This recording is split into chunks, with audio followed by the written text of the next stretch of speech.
Welcome to the Gamescape, everybody. My name is Jeric, and today we are back in Chaos Gate Demon Hunters. This is my guide on the Paladin class. Paladin class is the second tier equivalent of the Justicar, and it is a solid class. It's going to be your tank for the most part, although it does have the potential to put some damage out as well. So we're going to go ahead and dive into this guy and take a look at him. He's got the iconic shield, force shield, and generally he's carrying a melee weapon, but he doesn't have to do that. So let's take a look and see what this guy's capable of.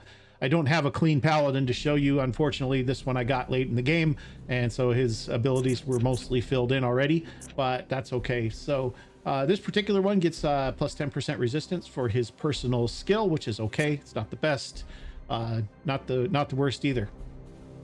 So this class is different than the rest of the classes, and if we take a look at the main center wheel here, we can see why. He's got two of his center abilities are each +4 max health, max hit points. So this guy is tanking, and he's tanking the hard way with the extra hit points. If we look over here, he's got +1 stun, activate +1 stun on his melee attacks. That would be if he does a force strike. And then he also has the ability to equip a psi cannon. Now, like the Justicar, he can have a psi cannon on his arm that's a heavy weapon and still carry a melee weapon. That's the bonus of Terminator armor. This guy can only wear Terminator armor. You cannot put him in power armor. And so he's going to be able to have that big old psi cannon on his arm. If you're going to do that, however, you have to forego the force shield, because the force shield takes the place of a ranged weapon. So you're going to have to kind of make a choice, probably fairly early in your build, whether you want this guy to be able to do ranged attacks or if you want that extra protection from the force shield. The force shield base gives you +1 armor that is on top of your armor from your Terminator suit and your Aegis shield and whatever else. And so it's okay. I don't know if it's worth giving up your ranged firepower, but we're going to look at some other abilities. Even with the force shield, he's got ranged attack, and we're going to take a look at that one right now. And that's this one right here called Smite. This is choose a target within range 10 to deal 4 damage with no stun. This is upgradable to +1 damage, so it goes to 5 damage. It can be warp charged for armor piercing. Like the rest of my videos, I'm not a big fan of armor piercing unless your entire squad's going to be doing armor piercing, because if you do damage directly to an enemy's health, but the rest of your squad can't do armor piercing and they need to help you out, they still have to chew through all that armor, and you haven't helped them at all, and it doesn't really do any good to do the armor piercing. So armor break is better if you can get it, I think, unless your entire squad is going to be built around doing armor piercing attacks, which is probably a viable tactic. You can probably do that. I think every class has something that they can do that has armor piercing. I could be wrong about that, but nearly every class does, if not every class. Here's the weird thing about the Paladin. All of his plus willpower are way out here on the edges of the skill tree. He doesn't get plus willpower until he is at least 4 abilities, four skills in, no matter which direction you go. And each one of them is separated by another 4 skills. So it's very difficult to get this guy's willpower up to something reasonable. This guy happens to be wearing a he's actually base 3. He's wearing a incense, which is why he's got the 5 instead of 3. So this guy really has some willpower problems until later in his build, and I think that's kind of a drawback to this class. Now, luckily, a couple of his primary abilities don't need willpower, so Smite doesn't require it, although he can only do this once per turn. Also, if we look at defend position, which is kind of one of the hallmarks of the Paladin, this ability does not cost him willpower either. Set a zone over area 3. This is centered on the Paladin now. So a zone area 3 gains +3 armor, and he strikes an enemy acting in this zone. So if one of the enemies comes into your zone of control, you'll move to it, you'll strike it, and you still keep the armor, right? That's upgradable to +3 extra armor on the warp charge. This increases your zone of control by a +1, so now it's a area 4 bubble instead of area 3. And this is a bit of an interesting ability. Only in death, 100% once per mission. When this knight would suffer a critical wound, cancel it and restore its current hit points to 1. Could save your knight, might not too, because the next guy in line might just come up and hit him again and get rid of that one will point, and now he's critically wounded again. So I don't know if it's good or not. It's interesting, at least, to say the least, but if you he can take a beating, let's say, and keep on going, so that's good. Next range ability here, Fury of the Ancients. This is a spread attack over arc 45 at range 5 to deal 6 damage with no knockback. This is upgradable to plus 6 more damage on the warp charge. It's 12 damage at and a plus 3 range for this one. So you're looking at 12 damage at range 8 over a 45-degree arc. That is a big area of effect for a lot of damage. Now this does cost willpower, 2 willpower to activate this, plus 2 more if you want the warp charge.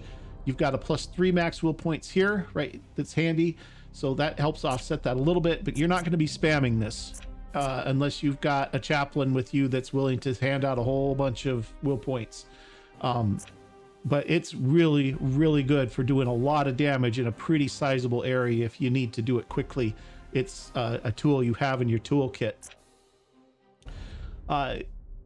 So that's kind of the top rank there. Those are kind of his bread and butter abilities, I would say. Down here, you've got the ability to put that Psy Cannon on your arm. We've already talked about that. And if we continue on this side, we get upgraded plus 15% chance to crit, one extra ammo for your Psy Cannon. You get plus 2 crit damage here, which is decent. And then mental focus. When this knight crits a target with a range attack, 50% chance to gain plus 1 action point. Again, good ability. And you got the plus chance to crit here on top of your base percent chance. This is going to trigger once in a while. This is about all you get though for extra crit chances, so I don't know how often it's going to trigger, but it's worth taking it anyway because any extra action points you can get are good action points. Down here we have the arcane weapons ability. The Purgator also has this ability, and it's kind of limited use, but there are a few situations where it is useful. I talked about this in my Purifiers video. When you activate this ability, you deplete all the ammo in your weapon, and then for every 2 ammo that you spend, the other knight gets plus 1 damage on their next ranged attack. Okay, now this is upgradable. You can activate this for plus 1 damage per ammo depleted instead of every plus 2. So that's some extra damage there. And then also you get the ability to add plus crit damage per 2 ammo to the other guy too. And then we got another plus 3 max willpower here. This normally I don't think is worth it, but there is a situation where it probably is. And that is if you've got a Purgator, or if you've got a Interceptor that is kitted out to use the silencer, or if you've got a Purifier or somebody else that's doing ranged area of effect damage. This bonus to the damage affects all of the targets within the area of effect, and so you're getting a multiplier there that will probably make this worth it. The problem with this thing is it's expensive to activate. It's an action point, 2 will points, plus another will point to activate the warp charge, which you're going to want to do because you're going to want that extra ammo. If you're going with this, you got to go all in, I think. And so you're spending an action point and 3 will points to use this, and you also have to reload your weapon. So that's effectively another action point that you have to spend unless your auto reload happens to kick off. Oh, this doesn't even auto reload. This guy doesn't get auto reload. So for this guy, it's really 2 action points and 3 will points because he has to reload his weapon afterward. He doesn't have to, I guess, but he's probably going to want to. So it's a very expensive power to use. So you need to really capitalize on it if you're going to use it.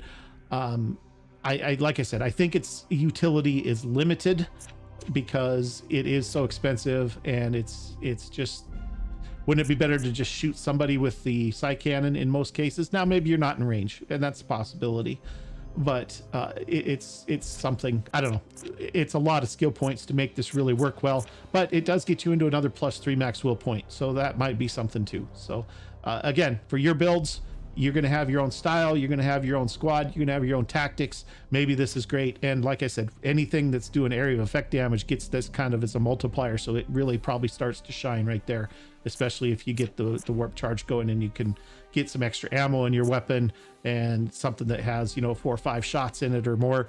Then you're going to be looking a little bit better. This ability here is not a good fit for the Paladin, I don't think. This is the Empress Will. Targeted a knight at any range to gain +2 will points. It costs you +2 will points and an action point. It doesn't say that up here in the thing because of this right here. No, sorry, this one right here, where the action point penalty is removed. This one allows you to transfer all of your will points. Problem with the Paladin, he doesn't have any will points to give. He just doesn't. And it's just not a good fit for this class. I don't know why they put this in here, especially because the chaplain does the same thing, only better. And so it's a weird fit for the Paladin. In a pinch, it is okay because the Paladin can function without will points fairly okay. He's not going to be able to activate his area effect on a Psy Cannon or anything like that, but he does okay. He can set his shield area of the defense. He can still use smite without will points, so he's okay without will points, but boy, he just doesn't have any to give away, especially early on.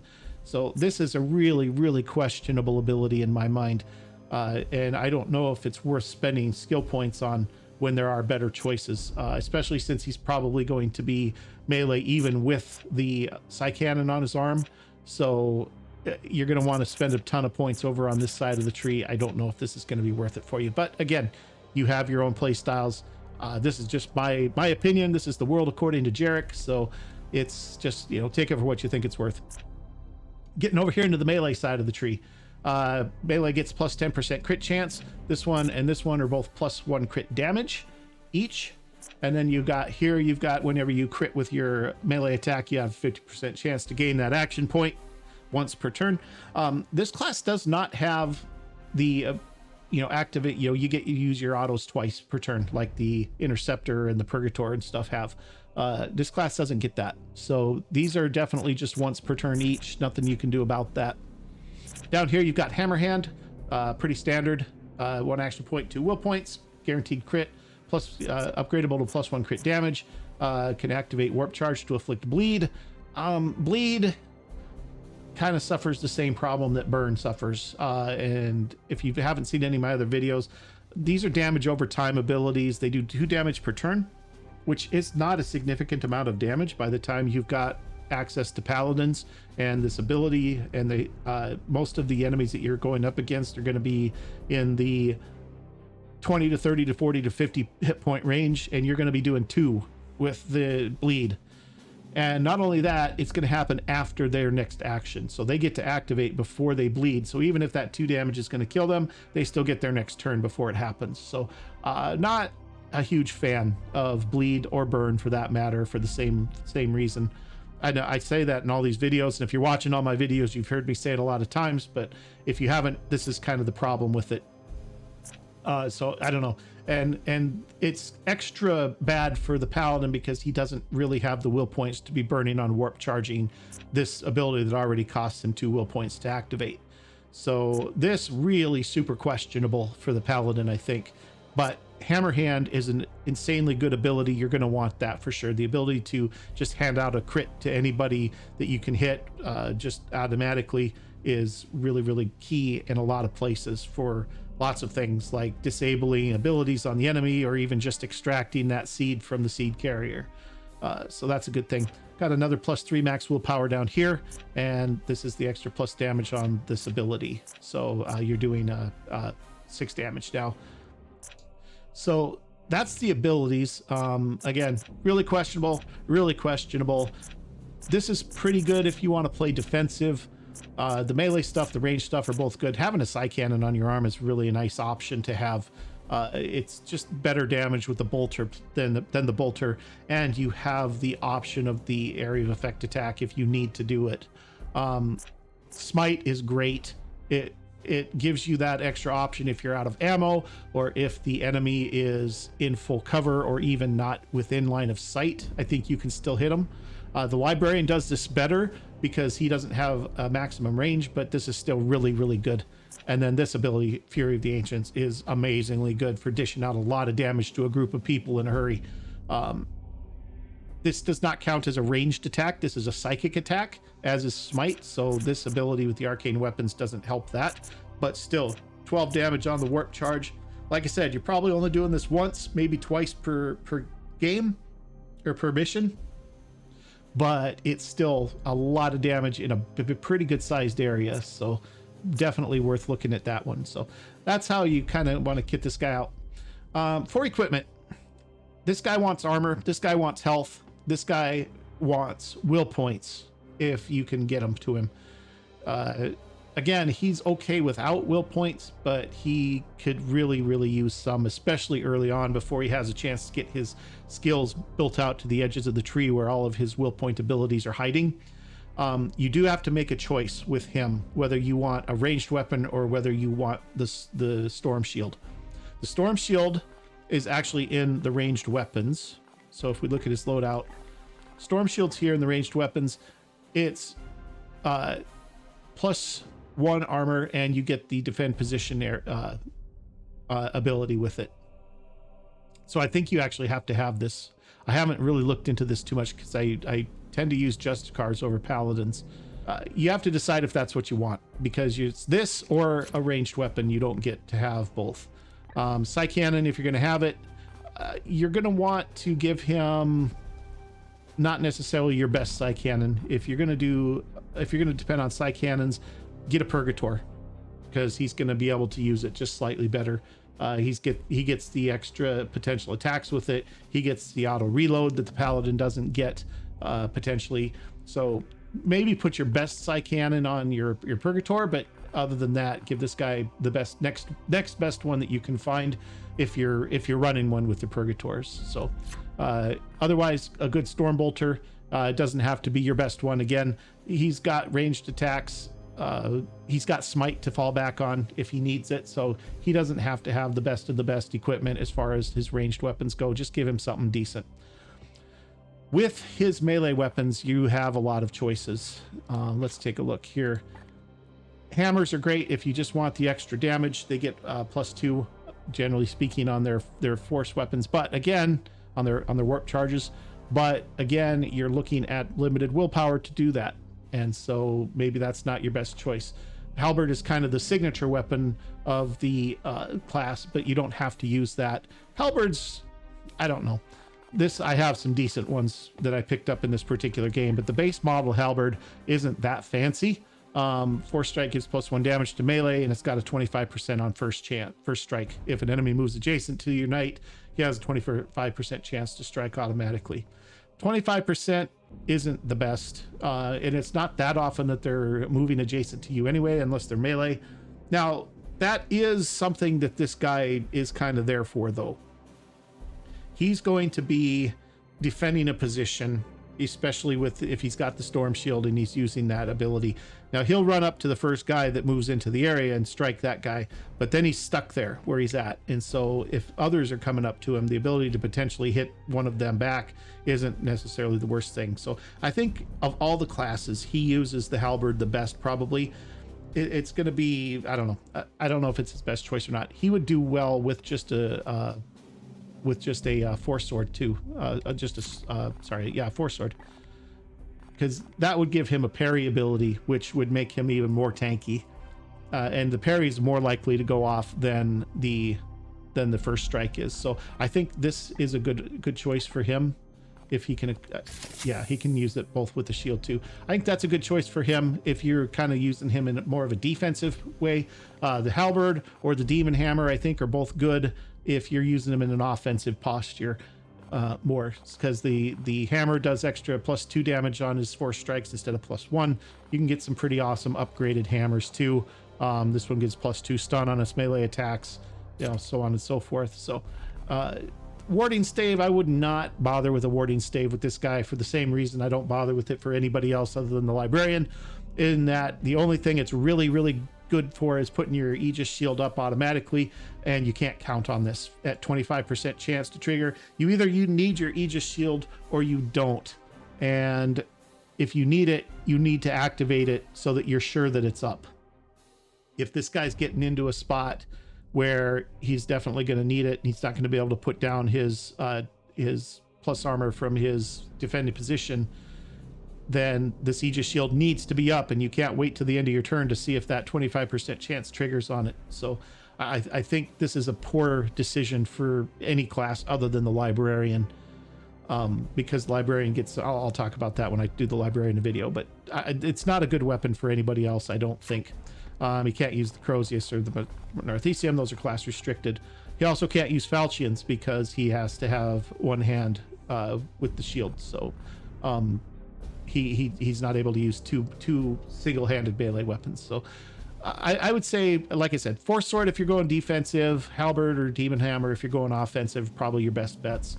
I would go with the Demon Hammer myself, but you might like that 25% force first strike ability, and that's perfectly okay too. As far as armor goes, this guy has to have Terminator armor. He wants plus hit points. He wants extra armor if you can get it for him. And he wants will points if you can spare it. Now, the problem with that is pretty much all of your other knights want extra will points too, and he's got to compete with them for it. Now, he is fairly will point efficient. He doesn't have to use will points. They're nice for him. They're not a must-have in most situations because he can, like I said, he's got smite and he's got his defensive abilities that don't require it, and so he can get along without the will points. He can carry a incense burner too for the extra +2 will points. That's not a big deal for this guy because he's tanky enough and he's not really necessarily going to be using skulls or grenades or anything like that. I think if any class can afford to just carry an incense burner, this guy is that class. So probably a good choice for him in his war gear slot, especially right away before, like I said, before you can get your skill trees built out towards the edges where all of his willpower abilities are hiding. So that's going to be it for the armor. Like I said, plus armor, plus hit points. It's not that hard to find Terminator armor suits that have increased armor and extra hit points. They're pretty common. A lot of them have 3 upgradable. Some of them even have 4 upgradable total. So you'll find plenty of Terminator armor, and just get him a decent suit that's got that.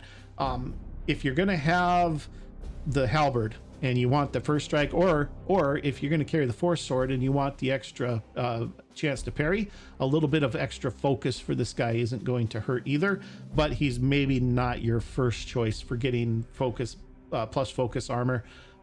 There's probably some other classes that want that more than he does, but if you have it, he'll take it for sure. And again, if you have extra plus willpower armor, he'll take that as well. But again, he's probably not your first choice for the extra willpower armor. The chaplain and the librarian are definitely going to want the willpower before the paladin gets it. Same with the Justicar probably. Although I don't know if you'd run a Justicar and a paladin in the same squad. You could for sure. I don't know if you will, but anyway, I think there are better choices, I guess is the point for getting the extra willpower gear. So mostly focus, armor, hit points, maybe some speed. If you happen to have the speed, good stuff all around for him. For his war gear, like I said, Sacred Incense Burner, not the worst thing for him. Get him that extra +2 will points right away. He's going to need them probably, because you are going to want to have the option to use some of your willpower abilities. Just walking him through the entire mission without being able to do 4 strikes or anything like that is going to be miserable probably. So getting him up to 5 willpower right away is going to be probably better than just having him at 3 all the time. Even if he's killing stuff, you know, it still gives him a little bit of a buffer. So I think that's going to be about it for the gear. He could have a skull, or he could even carry a grenade, although he doesn't get any extra specialties for having the grenade. If you're not going to use the incense burner, if you have access to the Demonica, Codex Demonica, that gives the +15% crit on his melee attacks, you can definitely give him that too. That's one of the pre-order items, but mostly the incense burner is a good choice for him, especially early on, I think. So As far as other squads mates helping this guy, he can benefit from will points always. So your chaplain is going to be decent for him. Chaplain's litanies are going to be okay for him as well, because there's a chance that they're going to give back willpower will points if he spends them on things like warp charging his melee attacks and such. So that's another excellent thing for him. The apothecary giving him warp speed biomancy isn't bad, gets him into position a little bit easier. The ability for him to also get plus damage on his plus stun rather on his melee attacks from the iron arm biomancy, also decent for him. Other than that, anything I suppose that gives him plus armor isn't going to hurt anything, especially if he's camping down in an area and defending it with his storm shield going and stuff like that. Having fortress, but then you have to have somebody else who has that ability in your squad, like a Justicar, for instance. So that's a little questionable if that's how your squad's going to be built out or not. But anyway, he could definitely benefit from that as well. Those are the big ones that I can think of as far as him getting help from the rest of the squad. He's fairly self-sufficient, I guess, is the point here. He could use the extra will points anytime he can get them, but that's really his biggest drawback, I think, is just lack of will points. But he can function without them fairly well. It's just better if he has them. So that's going to about cover the Paladin, I think. If you've enjoyed this video, do me a big favor, hit that like button for me. And if you haven't already, hit that subscribe button too. And we'll see you guys in the next video. Thanks for watching.